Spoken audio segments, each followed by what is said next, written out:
हनुमान बहुत शक्तिशाली हैं, लेकिन उनका पूजन इसलिए है कि वो विनम्र बहुत हैं। जब लक्ष्मण को मूर्छा आई और भगवान ने सोचा कि मेरा ये सबसे बड़ा संकट कौन हर सकता है, देखो भगवान सबके संकट हरते हैं, भगवान के जीवन पे संकट आया तो उन्होंने किसको पुकारा?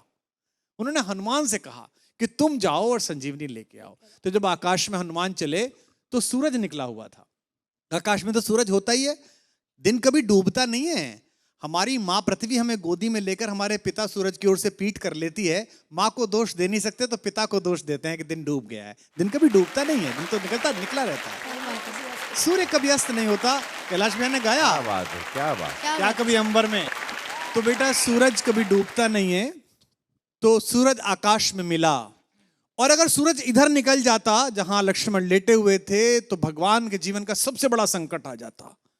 उनका भुजा जैसा भाई, जिसे वो अपनी भुजा कहते हैं दाहिनी, वो पृथ्वी छोड़ जाता। भगवान सहन न कर पाते, तो इतना बड़ा काम करने गए, और कितने ताकतवर थे, पंच तत्वों में से एक पवन के बेटे हैं।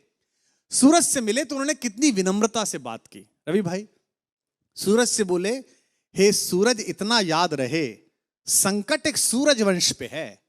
ये नहीं कहा कि मैं तुम्हारे लिए प्रार्थना कर रहा हूं, तुम्हारा ही खानदान है ना, सूर्यवंशी राम का भाई परेशान है, तुम भी सूर्य हो तो आप ही के खानदान का काम करने जा रहा हूं। विनम्रता देखना आप कितने पोलाइट हैं, है ना। ये सूरज इतना याद रहे संकट एक सूरज वंश पे है, लंका के नीच राहु द्वारा आघात दिनेश अंश पर है। मेरे आने से पहले यदि किरणों का चमत्कार होगा तो सूर्यवंश में सूर्यदेव निश्चित ही अंधकार होगा। कितना प्यार से बोल रहे हैं देखो आप। इसलिए छिपे रहना भगवान। जिसने राम के अलावा किसी को भगवान नहीं माना वो हनुमान सूर्य से कह रहे हैं, इसलिए छिपे रहना भगवान, जब तक न जड़ी पहुंचा दूं मैं, बस तभी प्रकट होना भगवान, जब संकट निशा मिटा दूं मैं। आशा है स्वल्प प्रार्थना, ये जरा सी प्रार्थना सच्चे जी से स्वीकारोगे, आतुर की आर्त अवस्था को होकर करुणार्थ निहारोगे। 8 लाइन की विनती के बाद धीमे से अपना विजिटिंग कार्ड दिया सूरज को। शक्ति पाना, यश पाना, लेकिन विनम्र रहना।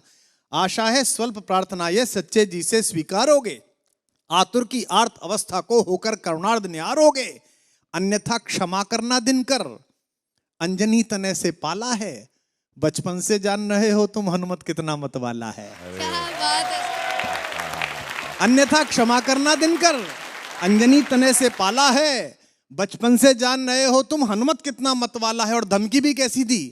ये जो रवि भैया खड़े हैं ना आपके बगल में, इनके इलाका जहां से शुरू होता है वह धमकी ऐसी दी जाती है कि इतना गोली मारेंगे कि खोखा बेच के करोड़पति हो जाइएगा। लेकिन हनुमान जी ने कैसी धमकी दी, कितनी विनम्रता से। ऐसा कोई नहीं बोलता, ऐसे बनना सब। आशा है स्वल्प, अन्यथा क्षमा करना दिनकर, अंजनी तने से पाला है, बचपन से जान रहे हो तुम हनुमत कितना मतवाला है। मुख में तुमको धर रखने का फिर वही क्रूर साधन होगा, बंदी मोचन तब होगा जब लक्ष्मण का दुख मोचन होगा।